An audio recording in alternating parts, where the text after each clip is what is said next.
So, yes, welcome everybody to the Geeks Who Broke the Podcast special 20th episode live stream edition. Yay! As you can see, we are appropriately dressed out for the matter. Well, I mean, one of us is. Obviously, monocles are fancy wear and therefore only appropriate for parties. But there you go. We just and I don't. So, yes, as we were saying, this is our special 20th episode, end of Season 2. We will return with Season 3 in September. So come back for that for more shenanigans and fun times. Mostly because we have to wait for Sean to go back to school. Expecting reaction. Gets none. Oh, God. Through the goggles is quite nice, actually. I quite enjoy these goggles. I'm surprised they fit my face as well as they do. I love how, though, when I peek over at the YouTube one that's streaming live now, my picture's actually reversed. So that's kind of interesting. Okay. I'm not even going to question that. I don't know. Usually this poster's on the opposite side of what YouTube's lying to the audience right now. I just wanted to correct them. It's run by Google. It's like the most powerful corporation in the history of corporations. Of course it is. Anyway. Before we get started, we want to do some shout-outs and thank yous to everybody who's helped, help us run these past 2 seasons, starting with Sergeant Dutch, who does all the editing for us whenever we screw up and make little jokes that we shouldn't have. He gets Which, by the way, is all the time. You have no idea how bad these podcasts would be if it weren't for Dutch being conscientious about them. See, we try to keep them between 45 minutes to an hour, but that usually means we're recorded for like an hour and a half and got off topic and then just started hating on Michael Bay or something. And that happens a lot. So, poor old Dutch, who already has duties of various different kinds to attend to, has to sit there, listen to it, all of it, mind you, from start to finish, and then edit out the bits that he thinks are inappropriate, or that we explicitly told him to edit out because we feel so bad about them. Yeah, it happens from time to time. So we wanted to thank Dutch for getting it posted up there, and also Chrysalis, Alice, who sits in on most of the podcasts actually in the background to try to keep us on task, feeding us better information as we go. Almost like our little on-air producer, so thank you to Chrysalis as well. Yeah, very big thanks, Alice and Dutch. We'd also like to thank every single one of you who submitted 3 of your favorite games of all time for this podcast. I will now read a list of these people and thank you individually, because that's the kind of guys we are. It happens. So, thank you very much, Grim. Thank you, Iron. Thank you, Dermot. Thank you, Raptor. Thank you, Dutch again, you greedy motherfucker. Thank you, Arthur Manrings. Thank you, Silent. Thank you, Kippy. Thank you, Scott, a.k.a. The Beard. Thank you, this guy who I've never seen before, but his name is Anthony Philip John Ellis. So thank you very much, he of many names. Thank you, Alice, and thank you, Hackers. Yes. Good one, guys. So, and you guys, I was going to try to pick out, some repeating customers here, but everybody had pretty much a different top 3. I think the only one that might have repeated was Minecraft. Yeah, which is to be expected, us being what we are. So, this makes our podcast rather difficult. They're all really, really good choices, and it would almost be a disservice to not include some of them. Yes, I mean, out of the immediate list that followed, I mean, top picks that I come out for this would obviously be Minecraft, Skyrim, definitely. Quake 3 was a good choice by Hackers. GoldenEye by Sir of Many Names. I'm hoping he's referring to the 64 GoldenEye. I would assume so. That tends to be the one that everyone remembers. We got a surprise. Well, not so surprising, really, when you think about it. But at least one person went for Final Fantasy VII. Again, it's pretty much a seminal classic. I'm pretty sure everyone goes to Final Fantasy VII who's played it in top 3. I have played it, but I never was a Final Fantasy fan. Yeah, it's Like fair. I mean, 3 was okay. I could sit down and play 3, aka 6, but depending on your locality, yeah. Um, there's a couple I'm particularly pleased cropped up. We got at least one Pokemon game. Naturally, it was Yellow because that's one that you get to have a Pikachu like Ash. Yeah, just saying. We got one Psychonauts. I was very happy with that because Psychonauts is fucking awesome. We even got Doom 3D. I know, I know. I was thinking about how to approach that one because for me, if you speak of Doom, it's Doom 2, probably one of my favorite shoot'ems ever, and it's just 3D. Really? It's Yeah, not. you know. I mean, it's not the worst thing to ever happen. It's not like it was Duke Nukem, forever. Well, I think the thing with the. Let me just check we're talking about the right game here, because I suspect that Doom 3D is actually the original game, but It was just, I vividly remember the copy I had literally just said Doom. There was no 3D or anything. It was Doom, then Doom well, it's 2. it's like Duke Nukem 3D. Duke Nukem 3D. Yeah, no, it is. It's a direct 3D port of the Ultimate game. So basically, it's the original Doom, just with like additions, I guess. I don't bloody know. The point is, Doom is a friggin' awesome game. Yes. I mean, and it broke a lot of boundaries when it came out, too. That being that violent first person shooter with all the extra blood and stuff. You weren't seeing. Also, that soundtrack. Oh, yeah. And then all the cheat codes and everything, and the Wolfenstein levels that you could get to with the level jump mode. Mm, Pop quiz, do you remember all your codes? no. Come on. I wrote God them mo- for the precise reason that I wouldn't have to remember them. Also, I played this game a long time after it came out. You gotta remember, I'm a lot younger than you are, old man. So. Silly Brit. Come on. It's been forever, and I still remember it. God mode was IDDKD. Infinite ammo was like IDKFA. There was ID clip to walk through walls. So I kind of. Anyway, while we do love Doom, there are other good picks on here. Day of the Tentacle, which is, it doesn't surprise me that it's on the list because Iron loves his tentacles.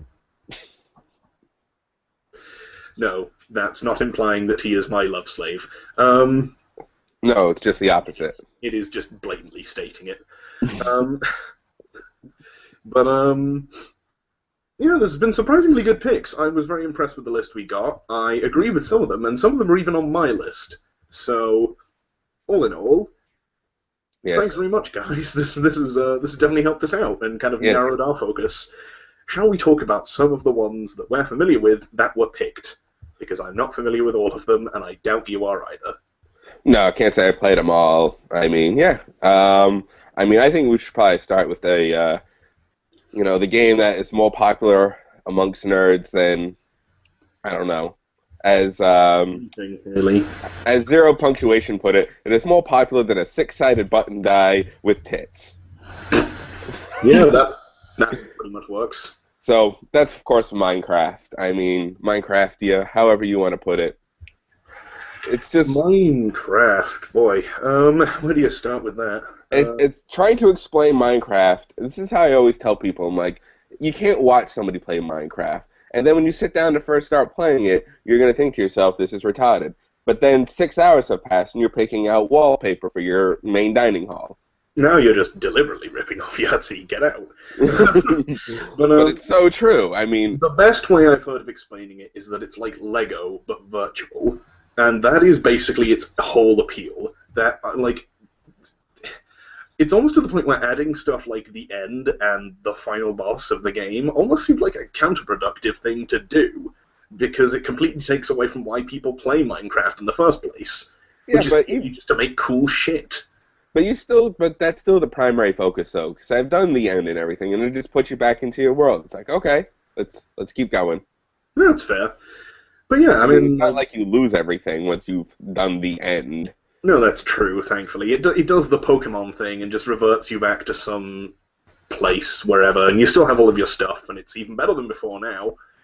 But Because now you realize that you have just gone to battle dragons in a place called the Ender. you are basically the world's greatest badass. Works. Other things, I don't know, like, Minecraft is just so, it's quite hard to describe exactly why it's as popular as it is, because on the surface, it's actually not that good a game. Like, if you, in the sense that if you consider the fact, like, people will always say this, oh, but you can always add this to it, and yeah, but, like, the core game itself... Yeah, the non-packed vanilla... The totally vanilla Minecraft is kind of ugly, and there are bits of it that really do need work. Like, the combat system friggin' sucks. But the thing is... Wave stick. Minecraft has never been... And this is why I think it is popular, and why it is ultimately a good game, isn't because of the game itself, but because of the people that play it. It is very much the kind of game that relies on its fan base in order to be good, and as a result, it's a friggin' amazing game because people are so ridiculously creative with it. Oh, yeah. And it has come a long way, because I remember playing it with Captain Jack when it was in alpha mode way back in the day. Did you eat English? I mean, let's put it this way.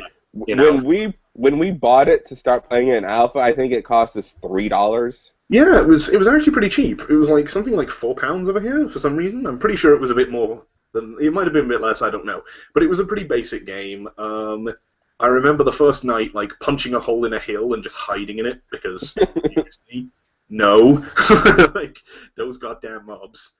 But, well, that's the thing. When I started playing, there were no mobs. There was nothing. You had your bar of basic blocks that you never ran out of, never collected different blocks, and all you could do was build. Oh, get you, Mr. Pre-Alpha, almost. Yeah, that actually, I'm pretty sure I bought it then. I just didn't play it for ages. So by the time I actually played it, they didn't implemented mobs and shit, so it was actually a game to speak of. It has as opposed to like qualities, yeah. Yeah, well, I don't know, and it's interesting to see how it's almost as well because it's a game that's constantly evolving as Jeb, I think it is nowadays, patches stuff into it, which also makes it really interesting because other games don't do that. No. Like the closest you get to it is like DLC, and that's not really the same thing as what actually is done with Minecraft. Yeah, it's constantly updating, fixing bugs, adding new content. And then, of course, all the third-party packs that you can install afterwards. It's just community-created stuff. And, you know, like we said, the basic vanilla is not what you really get. It's just the fact that you can do anything. Like, the packs and servers and online community that is out there for Minecraft is insane. I mean, there's a pack for... I remember when, like, you first started seeing the first few packs, it was like...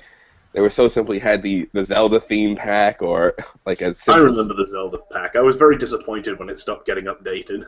Yeah, that was kind of... Or the HD pack where it took all of the 8-bit elements out. I was like, no, I need my blocks. I need my blocks. Yeah, we could go on at length, but we do need to pay attention to other games, and one that also came up a lot on this list, and I think we can both talk about here, is Pokemon. Usually people mention the original Pokemon. I contest that every Pokemon game has been good so far. I've never played one. Really? I guess this... Oh, it's all me! Yeah! I never got into Pokemon. The cards, the shows, the games, It's all coming up Millhouse. Your geek is showing. Tuck that away. The thing with Pokemon, and a lot of people do this, and I think it's not entirely fair, is that they'll always go, oh, but the original 150 was so cool, and then her-da-der-da-der. It's like, no, shut up. Like, the fact is that Pokemon is another game that has actually evolved as time has gone on, and if you actually play the original games now, you'll see just how much.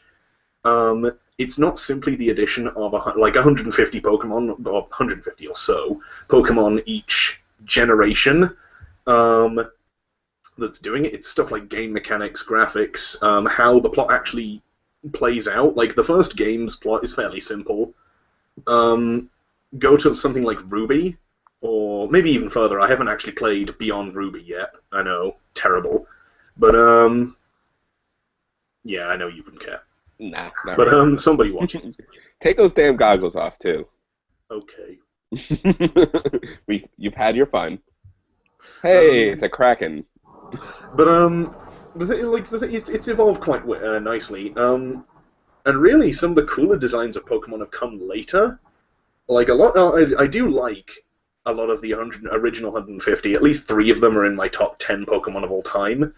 But How many are there now? oh, something like I don't know, close to 500, maybe 600. I'm not quite sure. The thing is, like, yeah, it doesn't bother me. I don't get why it bothers other people. Like, oh, it's too complex. That's kind of the point. The whole point of the Pokemon game is that it has unlimited playability as long as there are Pokemon to catch. So it makes sense for them to add more Pokemon. And again, some of them are really, really interesting. Like you had friggin' Wailord, which, by the way, is the greatest Pokemon of all time, and I will fight people if they say different.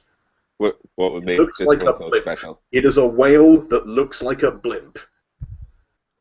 And how is this like the greatest? Like of the few like I might not have played it, but I Because do know of them. it's just I felt like you need to see it in comparison with other Pokemon to understand just how amazing this Pokemon is.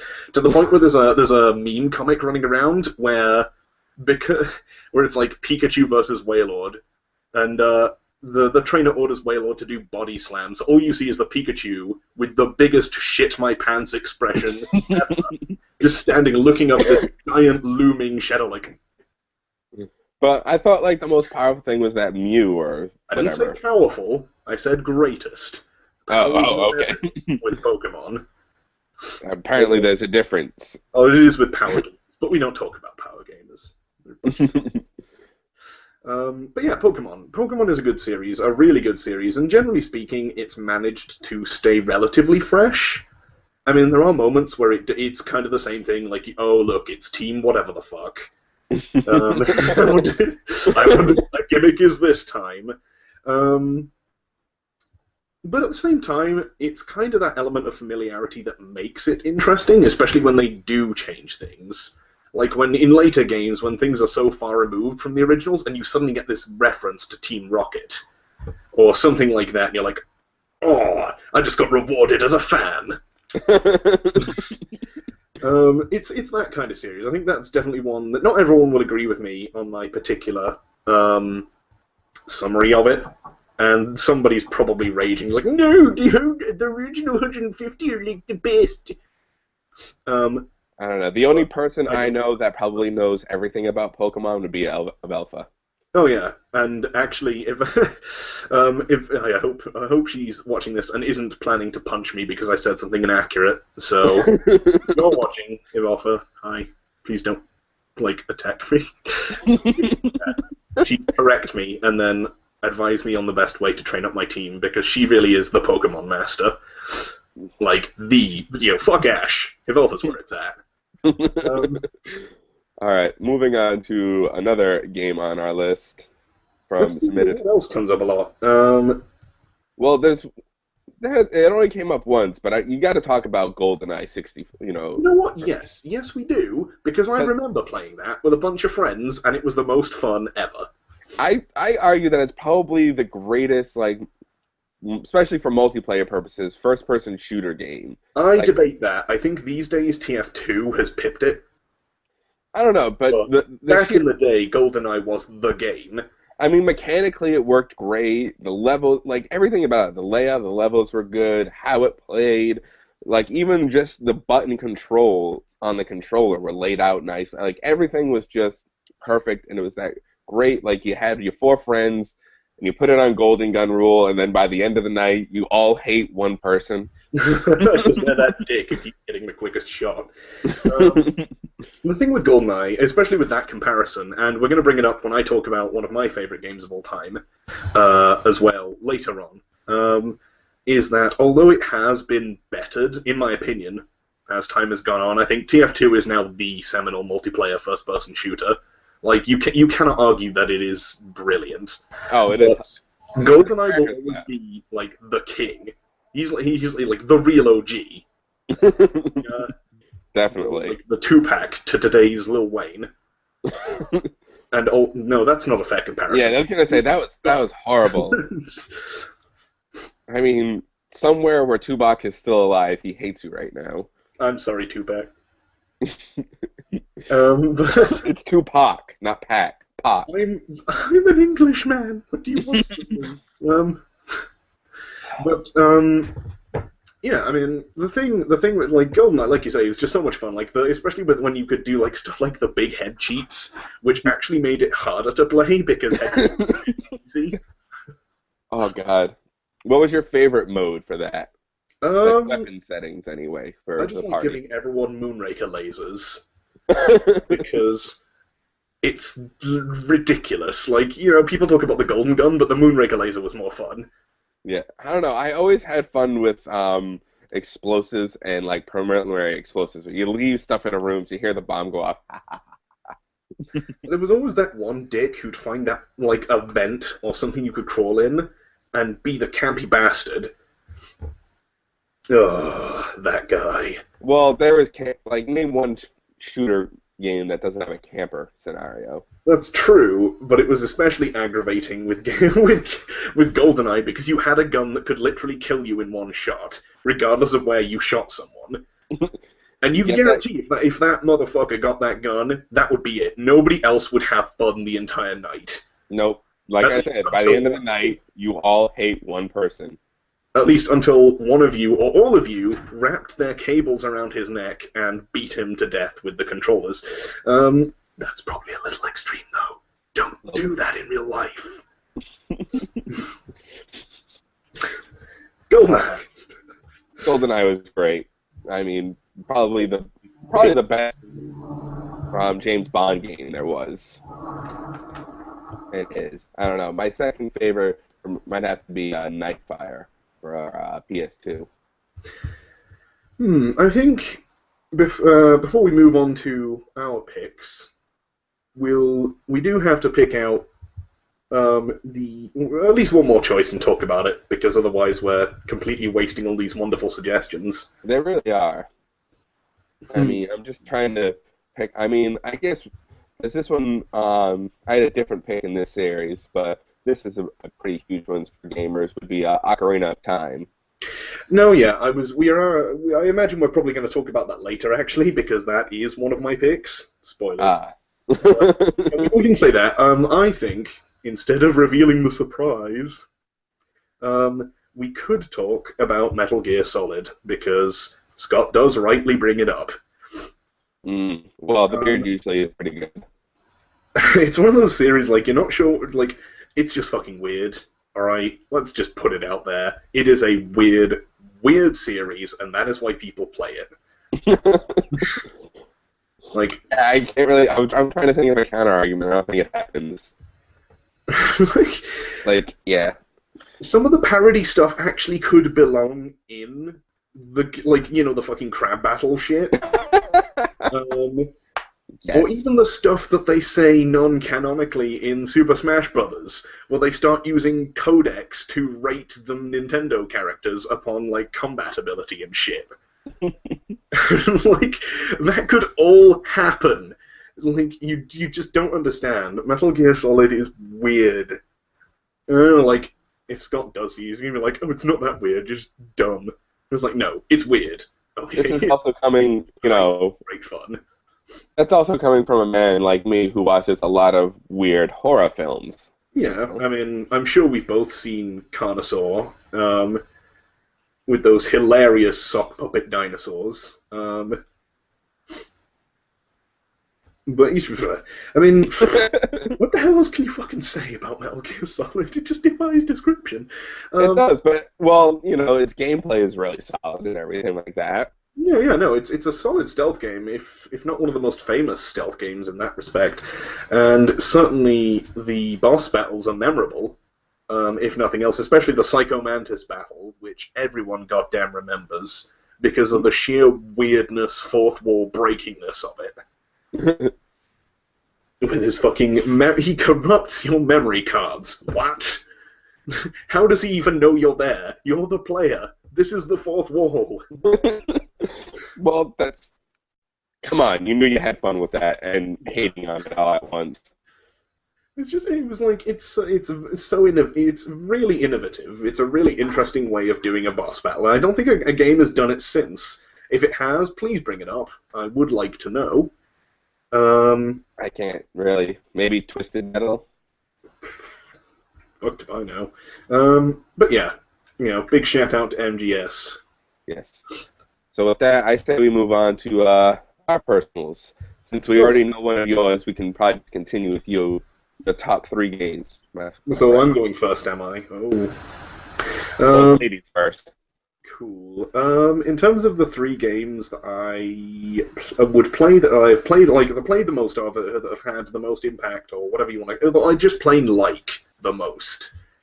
My three, in no particular order, by the way, would be Legend of Zelda, Ocarina of Time, Command and Conquer, Red Alert, and hell yeah, by the way, and probably the Mortal Kombat series as a whole, because I couldn't... That's cheating and you know it.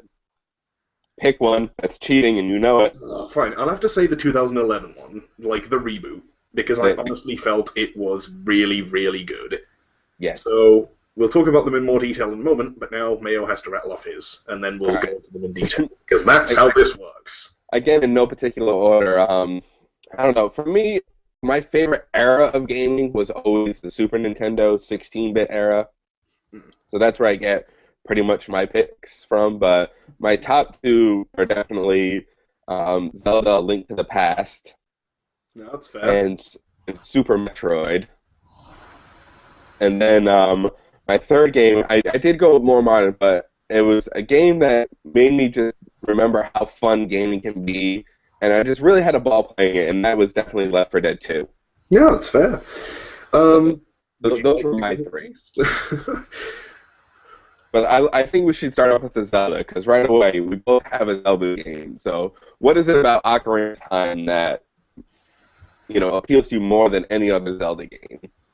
Zelda, well, the thing, like you've noticed, both of us have picked a Zelda game. This is because Zelda, for many people, and for a very good reason, is probably one of the biggest gaming franchises, names, if you will, that you could ever mention when talking about games. Like, you could mention like Halo or whatever, all these modern games, but Zelda has been around for what, 20, 30 years? A long time. Probably. Yeah, I mean, it's 86 was, I think, the first Zelda. 85, 86. There you go, then. So it has been around. It's a veteran.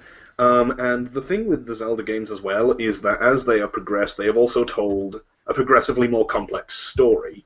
To the point where now, when you mention like fantasy adventure games generally, or just adventure games generally, Zelda always gets brought up. Guarantee it. Yeah. Why Ocarina of Time? I mean, I've played. Obviously, I played other games in the series. I played Link to the Past. I played Majora's Mask. I played Wind Waker, which actually I really liked. Ocarina of Time, though, was the first Zelda game I played. Actually, one of the first games I played, really. Like just to begin with. And this is like, I'd got my groups with like Sonic and shit like that, but like everybody does. I played Sonic, I played stuff like that. Zelda was really like the first game I completed, though. And I mean like all the way through, with pretty much every secret except one item. I missed one, and it was the fucking, like, the super quiver that you could get. The final goddamn quiver, because I wasn't that good at archery. Really, it's really what kind of drew me into gaming as a hobby, I suppose, mostly because the effort it takes to complete a Zelda game generally, they are not necessarily easy games. Never. They're not deliberately made to be impossible, and you can do them. Anybody can do them, but it's a lot to do with a Zelda game. There isn't a simple couple of quests you have to do. There are quests within quests, and then there's a shitload of them. So it's just a huge world. Mentioning the side quests, Jesus. I know, it's just a really huge world that they always create for Zelda, which I think helps its appeal. And it really draws you in. Like, that's another thing I think as well that's appeared more as games have gone on. And I think Zelda was doing it well, even when people weren't necessarily making games like this. But it gets you invested in the story as well as the gameplay. You honestly feel like, especially this is Ocarina of Time purely. Like, Ocarina of Time really draws you in. You feel like a part of this action, and I don't think many games. And again, this is completely, personal memory plus rose-tinted glasses, so please correct me if you think another game was this epic at the time. But fuck you. Like, I don't think many games were this epic, this cinematic even, with some of their stuff. And there were some really cinematic scenes in it. I would, yes and no. I mean, it was the first of the 64 era to really pull that off. I mean, you had it with Super Nintendo, with those ridiculous cutscenes. I mean, even on the NES, so there was some games with those funny. Like, come on, I mean, it's right. And Link to the Past was certainly more comprehensive when it came to that sort of thing. But I don't know. It's for some reason Ocarina of Time always stuck with me. Even though I know a lot of people rate Majora as higher. I do too. Just to be clear on that, I think it's a better game. And I think it takes more risks, and the risks pay off with its storyline. And again, with Wind Waker, I think Wind Waker is a better game, honestly. I think it takes the Zelda formula and actually does stuff with it that's new and fresh and interesting, and it works. Well, it was definitely... Wind Waker was definitely had a new concept. I mean, it was the first one to really break away from a traditional sound since, like, Zelda 2. Yeah, and it works, but again, Ocarina is just that much of like a classic, or at least for me it is, in my mind, that I can't kind of bring myself to go, no, I like these better. No, I like Ocarina better. These two are better games, but I like Ocarina better. Speaking of Zelda... Yes, well, for me, you rightly so, a lot of people would put Ocarina up there as their top Zelda, but... For me, it'll always be Link to the Past, because, I mean, I grew up with a much older brother, too, so I grew up on an NES first, then it's like, I went through the consoles as they evolved through time, so I have a little more different perspective, but, I mean, I remember playing Zelda 1 and Zelda 2, and waiting for Zelda 3, which we still are.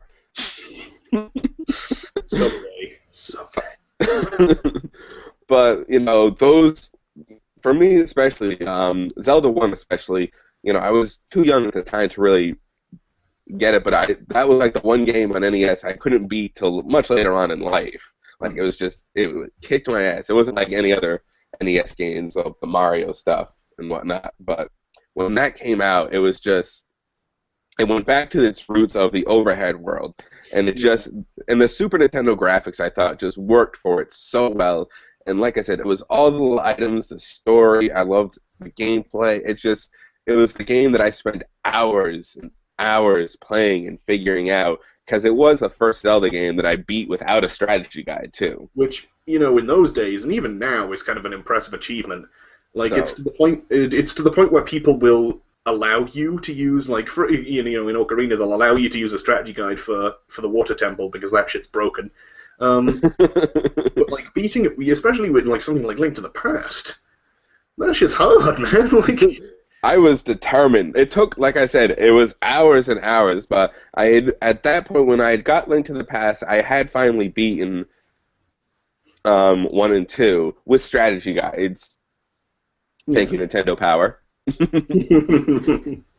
But I was like, I gotta just because I gotta test myself. I think it took me a month or two, and that's like coming home. Like, and the main problems I started to have was towards the end, especially not the final battle with Ganon, but his temple on Mount Doom, or Death Mountain. I mean, just where you had to go through and refight all the other villains and figure out all the that castle took forever. Because fuck you, we're Nintendo. But you loved it, and once again, the music, I think, is something you can't ignore in the Zelda thing. I mean, no, that's true, definitely. I think Zelda definitely has the greatest video game soundtrack. No, it does. I defy you to find a better one. And I know, like, there are some games. If it comes in with Final Fantasy, I'll actually backhand you. No. Zelda definitely takes. I mean, I would say a modern day equivalent to Zelda's epicness for its soundtrack would be the Elder Scrolls Skyrim. That had an awesome soundtrack to it. I mean, it's the thing is, it was classic hammy fantasy soundtrack, and it still is, and it isn't ashamed of that. It doesn't like try to hide it with like modernness or like try to tone it down so it sounds like generic medievalness, which actually is one of my problems with Game of Thrones of all things. It's just but yeah, that's not what we're talking about here. Stay on target. Stay on target. Look, you've turned off your no. Yeah, but especially the thing with like with the Zelda soundtrack, it is so classic fantasy. Like it is big, bold, and kind of like. I mean, even the 8-bit music was awesome.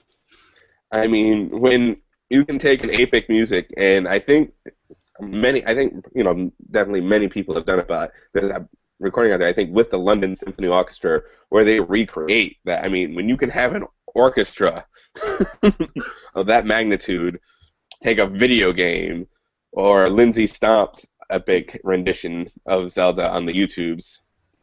It's just, I don't know, it is one of my, it's got such fantastic music. And I think it's just another reason I just really like Zelda games, and I'm honestly really missing the fact that I can't play them right now. Well, luckily I still my fucking N64 is back home.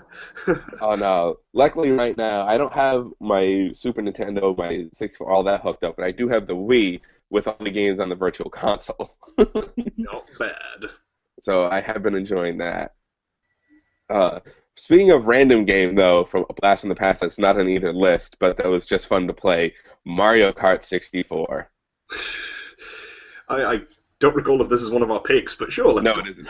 No, I'm just saying that I was playing it the other night with a group of friends. I was like, you know what? I miss these days sitting around a 64. And Good the time. fact that the blue shell is still the cheesiest motherfucker in the history of the universe. Hey, if you're in last place and you get it, you still love it. Well, yeah, it's one of those. It's just the ultimate troll weapon. But moving on, Yeah. so that's Zelda. I mean, you really can't say bad things about Zelda. Even some of the weird games that they had, like for the Game Boy and whatnot. We don't talk about the CD ones because those actually did fucking suck. So those don't even exist in the officially released timeline from Nintendo of Zelda. That's because they blow. And I love how acknowledge them. And I love how like trying to figure out the official timeline is still like. Thing is, there's two. There is actually officially two. One where Link fails to win in Ocarina of Time, and the other one where he succeeds. So, enjoy that, fans. Anyway, next on our list, I'll go on a mine, seeing as we're doing alternating, apparently, is the Mighty General. Not necessarily the primogenitor of the genre, but the general, shall we say, of the point-and-click strategy. I don't know if that's quite what it is. It's a real-time strategy. Yeah, real-time strategy. The mighty Command and Conquer Red Alert. And this game actually makes my top 5 list of all time. I mean, this was just an epic game. There are words for how good the original Red Alert is. It is the seminal strategy game. The thing with Command and Conquer is it is the respected veteran of this genre. Like you got Starcrafts, and you're like whatever else hell you got. Command and Conquer's where it's at. It is the granddaddy. No, it did it first and it did it right. Red Alert was probably one of the darkest entries in that series, precisely because of what it was dealing with and how it kind of portrayed that in game.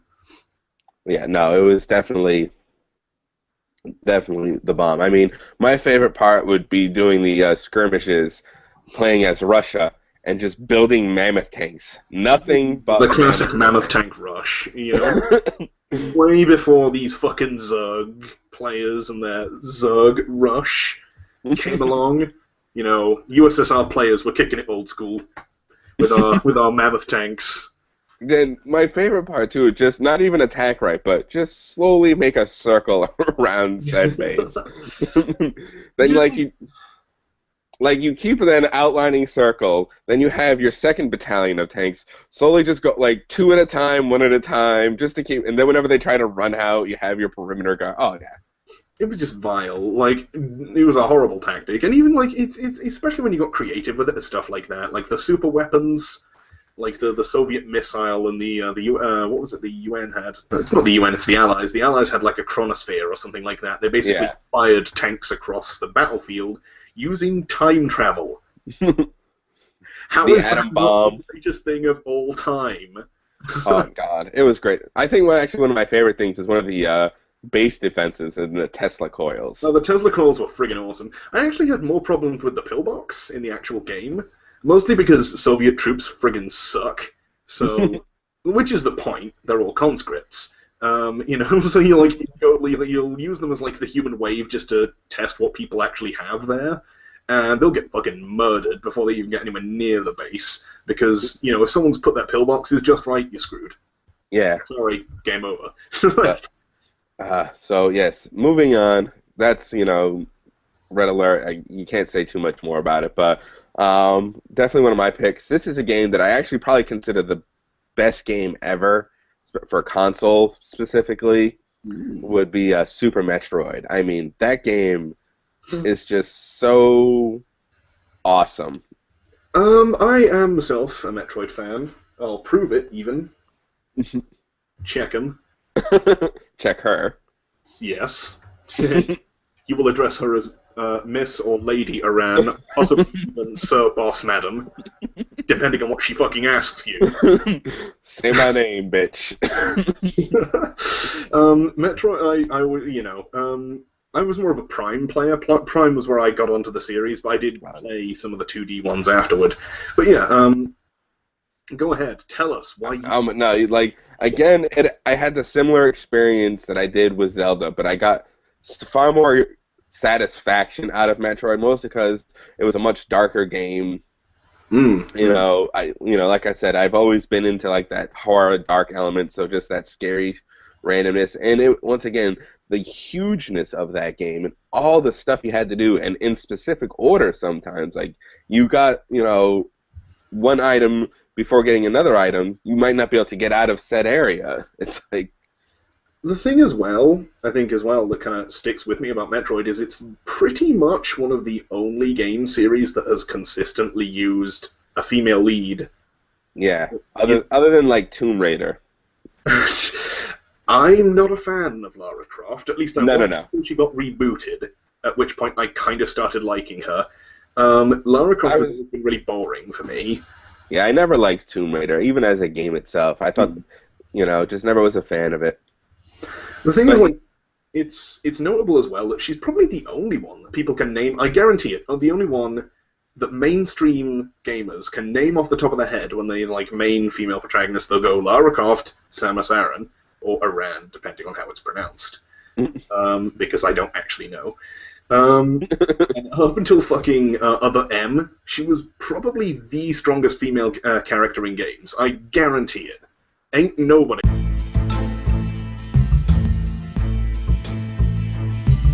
For a little updated appearance in Super Metroid, as I recall. Yes, no, it was, and this is how awesome Super Metroid. I mean, the opening title screen when you start playing, the last Metroid is in captivity, the galaxy is at peace, and then shit goes wrong. The only game I've ever really felt that came close to matching it in the Metroid sort of series in terms of storytelling in that sense, and Metroid has never been such a great series for that. I mean, it's been good. I really do like the story behind the games, but it's not been the best. That's, if we're being it hasn't stayed consistently good. Yeah. The only two I could really think that actually had that kind of epicness were Prime, because it was the first 3D Metroid, and by God, was it beautiful. Yes, no, Prime was definitely a good game. And the other one was Fusion, because I felt it took a few risks with the franchise and paid off, unlike the risks taken by Other M, which mostly tried to turn Samus into the stereotypical attractive Japanese woman. No. The reaction of the gaming world. No. The fuck? Everybody just has their grumpy cat no face. It's because we liked our Samus the way she was, which was a 6-foot-tall, genetically enhanced killer who had a tragic backstory and was actually a nice person underneath. But that's not the point. I mean, the screw attack. I know, right? But yeah, Super Metroid, especially the Ridley thing. Mostly because Ridley is awesome. I like Ridley as a video game thing. And it's also interesting the play around with the Metroid as well. At the very end, if you haven't completed Super Metroid, spoilers, but you've had a while to now, by the way. The thing with the whole point of Super Metroid is that, as far as I can tell, as far as I can remember anyway, is that Samus is trying to protect this baby Metroid, which at some point grows to adulthood because it gets kidnapped by the space pirates, who are the series' baddies. They are basically Space Hitler. Yeah, and I mean, seriously, they are fucking horrible. But what like I said, it was just, everything about it was great. I mean, you gotta respect a game where the first fight you have, you are supposed to lose. Yeah. On the space station, on the space station, that first fight you have, especially the first time you play the game, you like I said, I was gonna try to do it without a strategy guide. I probably cheated towards the end, but like that must have been such a shit your pants moment for you. They're like, oh my god, what is this? I know, but then like you're getting your ass handed to you. You're just like pew pew pew pew pew. Then you get down to 20%, I think it is, for energy, and then it flies off. I'm like, oh, now I have a minute to run. What the hell? Now I gotta run? Yeah, I mean, what else can you say about it? Metroid has always been awesome. Super Metroid especially so. Yes. Moving on, sir. Yes. I guarantee you there's going to be some old-timers amongst us. I know for a fact Monty is a fan of the series because I've seen his tattoo. I don't know if he's watching this. If you are, hi. Mortal Kombat. Back in the day, this was the game, aside from Street Fighter. If you wanted somebody to, if you wanted to brutally pummel someone, and Street Fighter did not have the gore that Mortal Kombat did. No. And it started off goofy. It started off silly as hell. It started off cheaply made, and it has gone from strength to strength. And my pick was the 2011 reboot. Yes. I do have problems with it. Was awesome. I don't necessarily like 2011 Johnny Cage. I find him really annoying, actually. But everything else about it really ties all of the original plots together and actually makes them coherent and understandable, and actually makes something of a story out of it. And then the gameplay. Because that's not what we play Mortal Kombat for. It is brutal! Completely, unapologetically fucking gory. Like the X-ray attacks. Like, come on! I'm pretty sure it's actually Johnny Cage's where he breaks someone's spine. And you can do that tons of times. Like, how is, oh my Well, God. any of the X-ray attacks, like, how do you continue a fight after one of those? But yeah, the person just literally got every bone broken in their body. I forget whose it is, but somebody literally breaks every bone in somebody's face. I would imagine it's one of the, it's either Goro or the people who are like him, like Shiva and the third one that looks like a tiger. But I think it's Goro. He literally breaks every bone in your head, and then it zooms back out and your head's fine. Well, he would, because he's got both fucking arms. And of course, there's always Raiden. I guarantee you, he is the reason to play Mortal Kombat, because he is the ultimate hammy thunder god. Step aside, Thor. Daddy's home. I don't even want to hear shit. Like all this, oh, man of iron, her-da-dur. I actually do like Thor, by the way. No, Raiden's here. Earthrealm warriors. We have to defeat Shao Kahn. And then he starts babbling in Japanese, which makes no sense, because it's actually not, he's not speaking words. Like in the original game, he would do an attack, it's like his, screw torpedo attack thing. You know the one, right? Yeah, that's the noise he makes. And he sounds like he's speaking Japanese. People theorize that he was saying different things, like stuff like "eat a pie" or "eat Bob's" or "go home." All I heard was. Yeah, developers literally turned around and it went, no, he's just talking gibberish. He's not actually saying words. But yes, I'll definitely have to agree. I mean, Mortal Kombat, like you said, your first pick was as the series as a whole, which is very valid because it stayed consistent, even with some of its goofier or less some of the brutal. games were a bit naff. Like, I did not much care for the GameCube version. And I think there was one after that, like Annihilation, I think it was, that was a bit weak. I forget. Like, there's been so many entries, and there was a couple of like spin-offs that I didn't play. Yeah. I don't know, but actually, but like I said, even some of the spin-offs were kind of fun. Even some of the less brutal, like MK versus DCU. Well, that made up for it by having a decent, like a decent comic book story, even if it wasn't particularly bloody.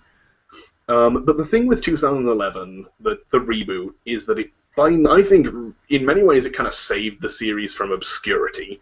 It really did, because it brought it back to by the balls, shook it until good stuff fell out. And then, like, fatality, those good things. And we got an amazing game out of it. Like, we really did. No, it definitely, it took everything that a fan wanted in Mortal Kombat and just gave it that polishy, fresh look. Yeah, NetherRealms, you done good. You done good. Now stop putting Mortal Kombat characters in Injustice. I'll fucking end you. But moving on, because we got to try to start wrapping this up. With my final pick, I definitely went more modern, and like I said, I went Left 4 Dead 2, and that's because the first time I played it, it just threw me back to the good old days of gaming. Because to me, gaming, especially modern days, it's just, they're not video games anymore. They're virtual simulators. It's just, it doesn't feel like a game anymore. It's like, I don't know. It's a very weird. You could argue that's not necessarily a bad thing. I mean, obviously, with the increase in technology, you've been able to tell greater stories, and a lot of the picks, from what I've seen on the list, are actually based on that. I would defy people to say they didn't enjoy the story of, say, Psychonauts, for example. Yeah. No, you can definitely, like I said, it's kind of the fun factor almost. Yeah, it's like, I don't know. It's weird to explain, but I was losing interest in gaming just because, like, you couldn't just pick up a controller and, go like you used to. But, Left 4 Dead 2, because I hadn't played Left 4 Dead before 2, but after I did play them in comparison, I still picked Left 4 Dead 2. It's just like, here you go. It combines everything I love. First-person shooter, a crap load of zombies, and for once, this zombie game felt like this is how the apocalypse is going to go. I think, the best thing I liked about it was that it didn't take itself seriously. I mean, my God, a game that doesn't take itself seriously, that isn't actually technically a comedy game? I know. How about that? I mean... Surprise! I mean, and there's just so many different, like, ways to have fun with it. Like, every once in a while, it's like, I'll just sit down and try to either do like what I call like a speed run, like how fast can I make it through each level, or I'm going to try to rack up as many headshots as humanly possible and try to break that end credits where 5,000 zombies were killed to make this. It reminds me of kind of that those old gaming challenges. Like, I'm sure you've heard of the 3 Hearts challenge. Yeah. Which is fucking impossible. It isn't. I just can't do it. But it's that kind of shit you can do with Left 4 Dead, especially with again, this is another game that kind of has real customization and has been by people who are fans of it. Like, there's a Helm's Deep Siege level, which you should get on, by the way. It's awesome. I know for a fact that Jazz is kicking around. He's modded he's had a mod installed on his game where all of the tanks look like Macho Man Randy Savage and all talk like him instead of doing like their roars. Well, I've heard the voice mod. I've never seen this. According to him, it's made the game scarier because like in the background he's like, Hulk Hogan, it's time for WrestleMania 12 and I'm gonna beat the crap out of you. It's like, oh shit. Like, it's that kind of game. Like, you can combine funniness with genuinely scary stuff. Oh yeah, no, it was just a great, like I said, and it was just a well handling first person shooter as well. Like it didn't try to do too much with it. It just, gave you that nice little POV, point shoot, just spray bullets down the hallway, A few cool items, use them as you wish. Yeah, I mean that's the thing. Like it kept a nice variety, but it's not like there were so many weapons. It's like nope. Each level you want your specific one, especially that bloody sugarcane field with all those witches. But that's just so much fun. Crown, crown. Don't disturb the witch. Or when you play with a group of people and you purposely piss off a witch. You could do that. Like it's just like, oh yeah, I think there's some ammo over there. Grin. And that's the thing. Like the multiplayer part is a lot of fun. The fact that you can play as the specialized zombies, and then just have a troll fest. It is just ridiculous. It's good fun. Good damn fun. But yeah, so those were our top 3. I mean, I would say gaming as a future, I think, is looking better than it did some years ago. I think the reason for that, I would argue, is that a lot more indie titles and games that aren't AAA are now making it in and actually being publicized and bought and, not pirated and stuff like that. And again, not getting into the pirate versus not pirate debate because that's a podcast in and of itself. But like stuff that has come out recently that's genuinely interesting and innovates and doesn't just do the same old AAA shit. Like, you've got the same fucking shit coming out for Call of Duty. It's basically the same game. Don't lie to yourselves. And that's the thing. I can't give it Call of Duty any love because of its fans. And then you turn and look at something like Don't Starve, or Minecraft, or The Cave. And The Cave has flaws, I will admit. For me, it's too short. There's a new game that I'm hearing a lot of people have been playing that I haven't tried yet. I think it's Amnesia or something. Yeah, Amnesia. Like, that's a really, really good horror game. If you're tired of Resident Evil's boring-ass shit. And look, Resi fans, the ones who are complaining that, like, the latest game is the one that ruined the series, sweetie. Your game was never good to begin with. I'm sorry. Play the original game now and try to tell me that was a scary game. But I don't know. I think just in little innovations, and I think Nintendo is picking itself back up to leading the way. Because Nintendo's been doing well. Here's my thing with Nintendo. It keeps doing this to itself. When Wii came out, we all looked at it and went, "Oh, what the heck? That's cute." I mean, the thing is, though, this time, this generation, the X-Bone happened. Suddenly, Nintendo doesn't look so bad anymore. But then, like, the Wii came out, and like I said, everybody actually kind of started having fun with it again. And when I started seeing Wii U stuff originally, when I first saw their E3 unveiling of that bloody controller, wow, the hatred I had. I was like, really? Really? That's what you're... But I have played... Did that disappear when you saw the Xbox One?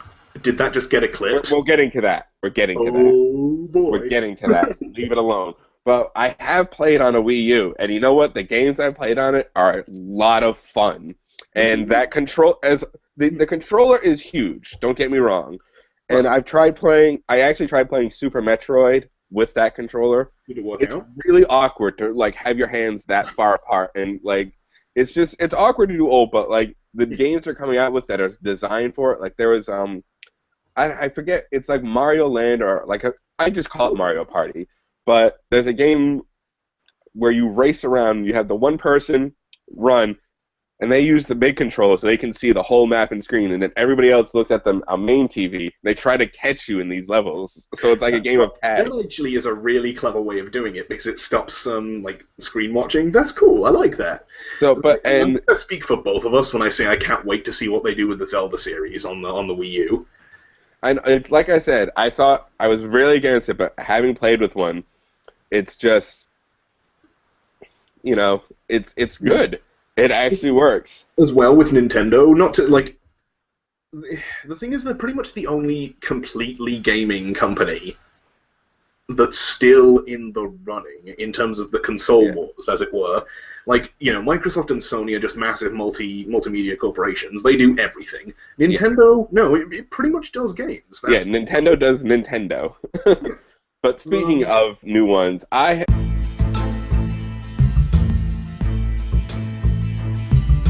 so damn far. It's like, oh, the Xbox One isn't that bad. You're just fanboys. No, it is bad. It's fucking bad. I mean, you're gonna have to deal with that. It's bad that they have shafted you. They really did. I don't even want to talk about it. Moving on. Yeah. So let's try to wrap this up. At the beginning of the show, I put out on the Facebook page to submit some questions. So we got one here that we'll go over because I think it's a good question. If we could delete any series from gaming history, what series would it be? And I'd have to Call of Duty because I don't, because the first bits, up to a certain point, Call of Duty was actually pretty good. I never liked Call of Duty. To delete every game based on the now bleh Call of Duties that come out. Honestly, what killed Call of Duty was the fans. Okay, Call of Duty kids. No, yeah, that's fair, but that's like hating on.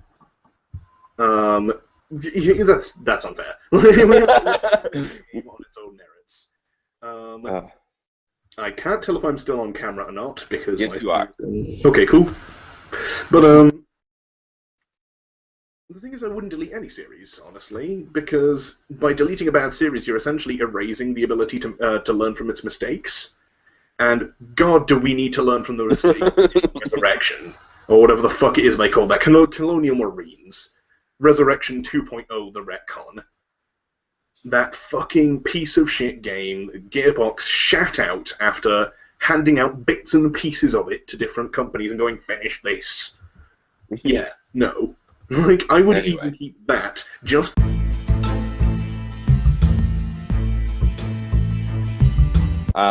We apologize for any... We have one last question, because, come on. Which game world would you rather be trapped in? The obvious answer for me is Hyrule. Yeah. Simple enough. Moving on. So, thanks a lot, everybody. Thanks for 2 great seasons. We'll be back with Season 3 in September. Remember to like, subscribe, share, all that social networking jazz. Don't forget to check us out on Facebook at facebook.com/The Geeks Who Broke the Podcast. Also, make sure you visit ToySoldiersUnite.com for all of Season 1 and 2 for the backlog of seasons there. Submit any topics you'd like us to discuss in the future on the Facebook page. Absolutely. Once again, like and share that page as well. Social networking jazz. It's amazing. Toy Soldiers Unite is also on Facebook and Twitter as well. So if we just kind of... Now it's kind of a surprise because you should be. So, yeah, once again, everybody, thank you for joining us, listening to us rant. We'll be back with Season 3. So, we are the Geeks Who Broke the Podcast. I am the Captain. And I'm Kraken. Signing off.